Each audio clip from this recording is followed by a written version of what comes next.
Great stuff. Carlos, let's start with your team news once again, as we can. How are you looking heading into this double header at the weekend? Any new injury issues to concern with?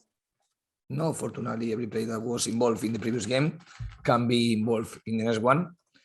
Only, of course, like the losing of Matty Pearson, that the situation is not going to.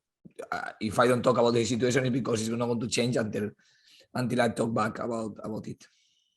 How pleasing is it then that you do have pretty full strength at the moment, and you were able to make some changes, weren't you, to your lineup heading into a big weekend? I think it's always necessary to have the possibility to be thinking in all the players to come face this important part of the season, the last moment of the season. So to have all the more players that we have available for me, the better for the team. How much do you look at the upcoming games then? So, for example, when you're picking your team for the Luton game, how much are you thinking, well, if I play him for this 90, then zero. Zero. Exactly, zero. Because if you analyze, of course, Luton, for me, was one game that we needed to prepare really well, to be very focused. Now, just three days later, we are going to play against QPR. It's true that before we play against Luton, like we didn't play on Saturday, I was on Preston to watch QPR on live, and I was in the stadium to watch them, just to have a more clear idea about them after I had a lot of time, because we have like 11 days to prepare the game of Luton. We have enough time to watch games, and I could use Saturday afternoon to go to the stadium, because sometimes it's nice to have them to be in contact with atmospheres in the back of the bench with the stadiums. And I was in Preston watching QPR. This is everything that I did before. After this, I was just focused to prepare that game. And let's see, because sometimes you make plannings and the planning doesn't work, because we don't know what is going to happen tomorrow, and what happened tomorrow 100% is going to affect our possibilities on the next game. How much more do you get going to a stadium to do your research on a team than to be able to watch like you did with QPR than just watching the video clips? It's nice to be in the stadium, because you have a different feeling from the TV. It's true that in the TV you can pause, you can review, you can go back, so you can manipulate the game too much better, and to see one pressing moment 2 times or 3 times to understand better.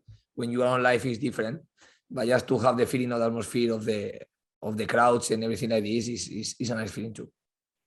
It's a nice feeling when you are coaching. It's as if feeling when you only have this type of game situations in your job. Yeah. Can I ask you about John Russell and how much he has impressed you of late as well? It seems that the last couple of seasons you've had a player who you didn't necessarily expect to use much, who has come into the fore and impressed you dramatically. Sorba Thomas last year. This year you've got John Russell who's doing the same. Every time we start the season, for us, every player arrive with the same possibilities. And after, for me, are the players the ones that start to win one gap in the team. And you can win the gap in the team with the first step to show in the trainings that you are ready, that you can help the team. And the second and key step is not only do this in the trainings, you do this when you have the opportunity in the football pitch. And for me, Russell showed previously that he can help the team. The key now is with him is to keep insist him to improve his possibilities, because the other day he scored the goal, but we know that he can perform better than the way he performed the other day. So how can he perform better then? What do you need to see more from him? I think he's a unique player in terms of the quality with the ball, in terms of the calm and personality to play. So the players that can be different with the ball, is important that they have more success passes than missing passes. First point. Second, in defense, is one player that for me, when you play with 2 midfielders, they need to cover all the width of the pitch, the space that they need to cover well, and to arrive to the spaces before the ball arrives to the key spaces. So they need to, in defense, you need to be in the space before the ball arrives. In attack, you need to surprise. But in defense, you cannot be surprised. So for me, there is a still gap of improvement in these 2 aspects. Did he mean the goal? Has he told you whether he meant the goal or whether it was a cross? Yes. Watching the goal without talking him allowed me to think that was a clear finishing that he was trying to do. And asking him, he was doing the finishing. So it means that we know that he's one player that when he is close to the box, he can add things to the team when he receives the ball in that position. He did against Cardiff. He did the other day in the throwing. And of course, in the set pieces against Sheffield United, we remember that he scored the goal that the referee disallowed. Then it means that he can produce goals in the set pieces, plus in the game situation, because he has a special quality to play with calm in the spaces with another player that doesn't find the calm. And for me, he has this calm to analyze and not just to put the ball out of him, is to give destination to the ball to work where he has in mind. So for me, he has the quality to repeat this type of actions. And speaking of mentality and speaking of that calmness as well, we've just been speaking to Tom Lees about what it takes to be in a promotion battle like you're in now, that mentality. How much do you feel your team right now have the absolute correct mentality for the battle that they're in? I think it's key to create the right mentality in the players to face any championship game. It's key to have the right mentality after the defeat. It's key to have the right mentality after any winning of any victory, any winning or any draw, and to have a right mentality when the things are working well or when the things are not working well, to change the things. So for me, more than to have the right mentality to any type of playoff situation, is to have the right mentality to face any opponent that we are going to face. And for me, it's key that tomorrow we go to the game with the right mentality to come face one difficult opponent that is going to be QPR. But the pressures are different, aren't they, at this stage of a season? You have more fans in the ground when you're in a promotion battle, more expectation from those fans as well, more outcomes that could affect it with other results elsewhere as well. So the pressures are different, aren't they, than they were maybe back in December?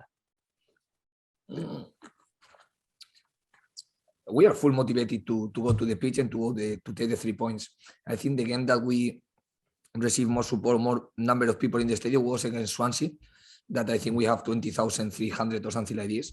And the other day, I think we were close to 20,000. So it means that it's been a regular season in terms of the support of our fans. Every game that we are playing at home, we are close to 20,000 people, a little bit more, a little bit less. So it means that it's been very consistency, the support of the crowd, something that is crucial for us, because always when you have the people in the stadium, the people realize how important it is to give everything to make all these people that have is giving us the support to make them happy, and motivate them to keep giving us the support that is something necessary to, of course, for me to compete well and to have the 3 points. So I am facing the situation full of motivation. And I think what I tell you, I think the team is feeling exactly the same thing like me, because the pressure doesn't help anyone. Like, there is no pressure. There is only motivation to come show the best of our level every time we are in the football pitch. And for me, we never can have pressure to show our highest level in the game. How much is this weekend a difficult proposition in terms of logistically when you have games so tight back to back? I think it's true that we are going to be the team that play with no much space between the games, because we know that our game was delayed a little bit to be played on Saturday, to be played on Monday, and we arrived to this period of games knowing that from the Luton game we are going to play 4 games in a row. 1 game 3 days, 1 game 2 days, 1 game 3 days, 1 game 2 days, like this, 4 games in a row. So we know that this is a tough and demanding period of games, but it's true that we are in the last part of the season, and we know that for us, of course, always is a motivation to have football games. It's the highest motivation that any player can have. They prefer to be playing the game than to be training in the training ground. But it's true that we know that we need to manage very well this period of games, because sometimes we are going to play in different circumstances with the opponent that we face. And I know that in this moment of the season, the small margins can make big differences. And this first one then of the 2, QPR, how have you assessed it, having seen them in the flesh and having seen the videos? Their run of form isn't great at the moment, but how difficult are they? It's true that they are not getting the results that they were achieving at the beginning. So at the beginning, no, maybe 1 month or 2 months ago, that they were in a better result dynamic. But I think only made this fact more, they are making them more dangerous, because we lost the game with them when we were playing in London. I remember perfectly. It was a very tough and difficult game, and I expect to have tomorrow the same type of game. The other day for me, they had to change the formation. It was the first time against Preston that they changed the formation because they had some injury. And of course, in football, the injuries affect performances. and affect your possibilities when you are missing some key player. They were playing all the year with 3 central backs, and the other day is the first time on the season that they couldn't play with 3 central backs because they only had 2 central backs available. So it means that every team is going to move for these moments, but I think that they are one team with many, many good dangerous. Many of these players were playing the game that we were losing by them. And of course, we are going to go with all the alert because we know that they are a very good team, that they make a very good football, and they're a very good coach that only can prevent us to go to the game knowing exactly the level of difficulty that we are going to face tomorrow. Thank you, Carlos. All the best this weekend. You're welcome. Thanks, Johnny. Stephen. Hi, Carlos. You mentioned the fine margins there, and I was looking at sort of the XG the other day, and you're recording games that have seemed marginal on the XG. You've only lost one of them. You've won most of them and drawn a few others. What do you put that down? Which one was the one that you say? Just to know. So games where the XG is very tight, the goal difference between the two sides is very tight. Yeah. Which game it was where it was tight? Oh, Forest, Nottingham Forest. So what do you put that down to? Is that a specific thing you want the team doing, or is it luck, or is it a bit of everything?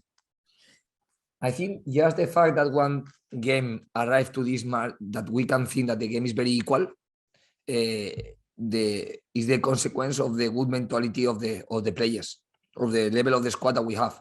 For me, the level of your players make that the games can be equal, or make that the game is unbalanced in favor, or you unbalance because you are better than the opponent, or because you are worse than the opponent.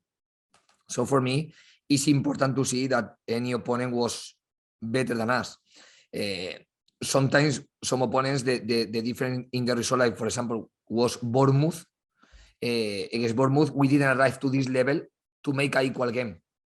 So for me, it's always important to arrive to the level where you are competing the game, and you are competing the game. And for me, this is the key to that's why I always insist to be the more competitive team that we can be, to don't have games where you are not watching this gap.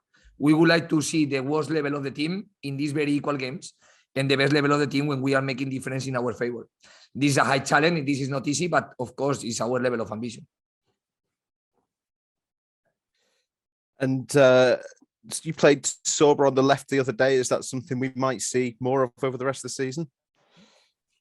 Yes, can be one possibility. I think can be one possibility because for me, he was one player that when we recruit him, he always had the habit to play in the left. He was a left winger or left wing back before he arrived to play with us. After we considered that he started as a left wing back, and after he was playing as a right wing back, as a right winger, and as a striker. And I think everything depends about the needs of the team and the needs of the game. And to have players with versatility for me always is very important to come find a game adaptation without making any type of change. And when you have 5 subs, your possibilities increase because you have 5 options to change the game. But when you have 3 subs, your possibility as a coach decrease. And for me, it's important to have the adaptability and versatility of the players. And we spoke to Tom Lees earlier as well. He's having a really good season. I thought he was excellent on Monday night again. How important is he? And is he even more important now with Matty Pearson out, with the experience he brings to the side?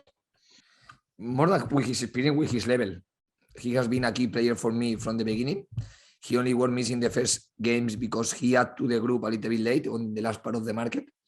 That's why he didn't start. But one player that is close to be one of the players with more minutes in the history of the championship, he has this fact talk by himself, by themselves to know how important he is as a player, and of course how important it is to have our important players in the football pitch. That's all for me. Thanks, Carlos. Good luck tomorrow. Thank you, Steve. Stuart. Hi, Carlos. Just to get again on Tom, he's not the captain, but you have a lot of leaders in the team, and I just wonder how important he is as one of those leaders as well.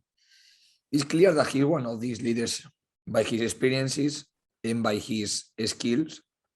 He's one of the players that always giving support, and you can trust in him, and the young players can be watching him as a one example, because he's a clear professional example.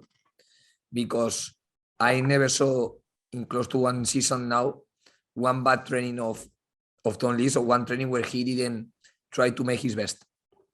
after in football the things work, or sometimes the things work perfectly, sometimes the things doesn't work in the level that we would like. But his level to concentrate and to determination to give everything that he has is always the maximum in every single training.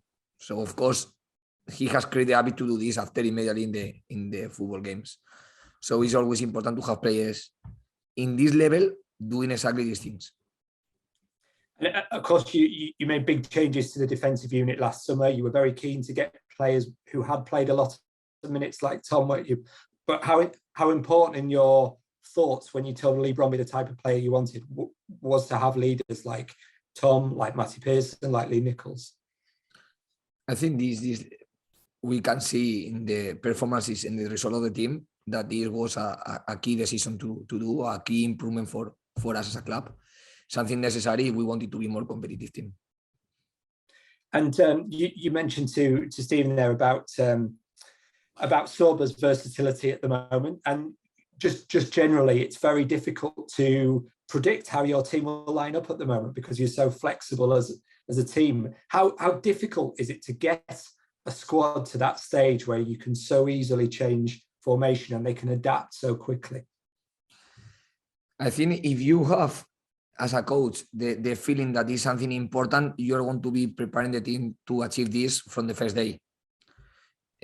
Don't make him feel to the players that change the shape is something that they are not doing well, or it's just adaptation to use the spaces in the best way in attack and reduce the space in the best way in defense. So for me, we never are going to face the same shape in attack and defense. So it means that we need to know how to manage the different games and shapes that we are going to play. Some coaches, they take just one shape, and with one shape and one structure, they adapt to everything. And another coaches think that the best way to adapt to the needs of the game is to make some changes, maybe in terms of the player who is playing or in terms of the adaptation of the shape. Right now, I am more part of this the second group of coaches, because it's not the same to face one team that attack with wing backs, one team that attack with wingers, and the things that are going to happen are going to be different. We always evaluate a lot the symmetrical relations that we can have with the opponent or the asymmetrical relation that we can have with opponents, depending if we are attacking or defending. And do you feel more confident in that as the season's gone on? Because in the autumn, I know things were going well, but you played a lot of 3-4-2-1. I know you didn't always play that way. You played that way a lot. You seem to be more flexible now. Is that your confidence growing in the players' adaptability and their confidence growing in what they're doing? I think the players have been showing a good level of adaptability, because I remember very good games of the team playing with 5 in the back, and very good games like Fulham away with the team playing with 4 in the back. And I remember bad games playing with 3 in the back, like Coventry at home, especially the second half, or with 4 against Bournemouth playing at home too. So I think we have been watching everything. So more than confidence is like, I feel very confident when I see that we have prepared the game well. And I know that the players know exactly what we are going to face. And the special pot of confidence is not about the shapes. It's about the mentality of the squad. For me, at the end, the key is the mentality of the player. We can say many things, but I guarantee that for me, and it's honest, this is the key. With the level of organization, we can organize this mentality of the players. To this level of mentality, work in the best way. But at the end, the key is the mentality, because without the mentality, the organization is nothing. Sure. And with the mentality, sometimes with our organization, just the mentality win games, the organization can give the extra value of the mentality to coordinate the high level of determination or the high level of commitment from the players in the games. Excellent. Thank you very much, and good luck at the weekend. Thank you so much. Thanks, Stu. Alfie, thanks for your patience. Hi, Carlos. How are you getting on? Very good. Thank you so much. Good. Just a couple of individuals. Jonathan Hogg coming back on Monday, and Pip has obviously not played a lot of football this season. Them two specifically, how do you need to manage them over this Easter weekend? I think the Hogg has been always an important player and a key player for us. Only when he was injured, he was not involved with the team. I am watching him well right now. So it means that I am full of confidence that he can compete the games. Let's see how the games affect to the players, because something is sometimes what we imagine, another thing is what is happening at the end. Then after Pipa is one player that the fact that he was not playing was for his long-term injury. When we recover him, sometimes when the player arrive by one injury and start to play, they have consequence of the injuries, some body adaptation. But now he's working really well from the last international break. Pipa for me is working really well, and he's working in a role game situation, because sometimes when the player arrive by the injury, we are preparing the game, recovery the day, preparing, even if we want to accumulate training with the compensate with the players that are not having the game minutes, sometimes it's difficult to do in the training situations. So I think that now from the international break, Pipa is using really well to be ready to compete. Then depend how he performs, depend how he adapt after the performances, and depend about how the player that can play in the same position are too, we are going to make the decisions. And as well, just as you mentioned before, you played Monday, you play Friday night, and you play Monday lunchtime. I think I'm right in saying, you know, how important is it going to be for all your squad to be ready for this weekend in case you need to call on them, even those that are on the fringe? I think now is a key moment to show that we have a full squad, because sometimes the best way to compete is to put fresh players. It's true that for some players, when the play is long time without compete, it's not easy. It's not easy to do, because like I told you, the training never can simulate the game situations. But now is a moment for me to use the squad, and I am very confident with the squad. When I am watching training like the one today, everyone working very hard. Play like Rufus, that was not involved in the previous games, working really hard. Play like Scott Haya, that is not playing really well, working really hard and really well, and he's not involved with the team. Just give me the feeling of the confidence with the squad. But I am watching that if the possibility appears, they are going to compete and they can help the team, because I am watching them every single day, and you can have the feeling when the player is ready, when the player is not ready. And players that are now involved with the squad show me that they can be ready to help the squad. Brilliant. Best of luck tomorrow, Carlos. Thank you so much. Guys, we'll see all of you tomorrow. Apart from you, Johnny, I think. Have a good weekend, mate. I'll see you Monday. Good man. Great stuff. Cheers.